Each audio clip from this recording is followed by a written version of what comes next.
अभी हम आप लोग के बीच देहाती देवी पचरा लेके आए हैं और अपना प्यार दो इस गाने पे अपना प्यार दुलार खूब भरपूर देना आप लोग। और आप लोग के आशीर्वाद की बहुत ज़्यादा ज़रूरत है हमको। और आप लोग सपोर्ट पूरा करेंगे हमारा, हमें पूरा विश्वास है। माता रानी कृपा आप सब पे बनी रहे। जय माता दी।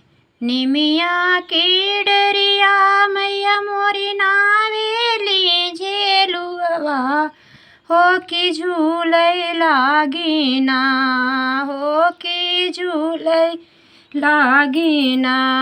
सातौ बहिनी क जोड़वा मैया मोरी झूलै लागिना।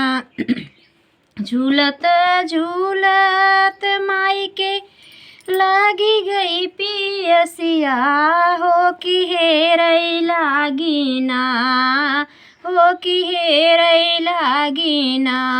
माई मोर मालिनी दुअरिया, हो कि हेरै लागिना। भीतर ही बाटू कि बहरी मोर मलिनिया, हो कि बूंद एक ना, हो कि बूंद एक ना। जलवा हम के पियौ तू मालिनी बूंद एक ना। कैसे क जलवा पियाई सातौ बहिनी, हो कि गोदिया हमरे ना, हो कि गोदिया हमरे ना। बाटे बलका नदनवा मैया मोरी गोदिया हमरे ना। बलका ओलारौ मालिनी चन्नन के खटोलवा, हो कि बूंद एक ना। हमके पनिया पियावौ मालिनी बूंद एक ना। दहिने हाथ लीहिनी मालिनी झझड़ा गेड़ुआ, हो कि बाएं हथवा ना मैया मोरी बाएं हथवा ना। लिहलिनी रेशम क डोरिया, हो कि बाएं हथवा ना। बैठौ न मोरी मैया चन्नन के पीढ़ैया, हो कि भरी मुख ना। माई पनिया तू पिय मैया मोरी भरी मुख ना।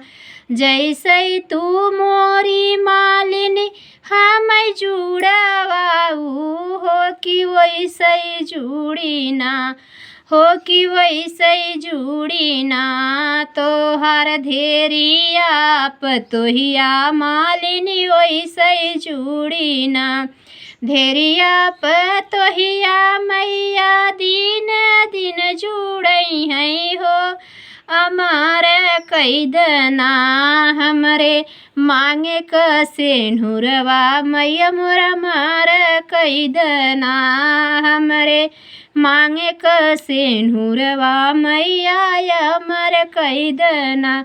10-5 पंडा मालिनी अमरैन की हे मलियवा तोहरा ना, हो मलियवा तोहरा ना।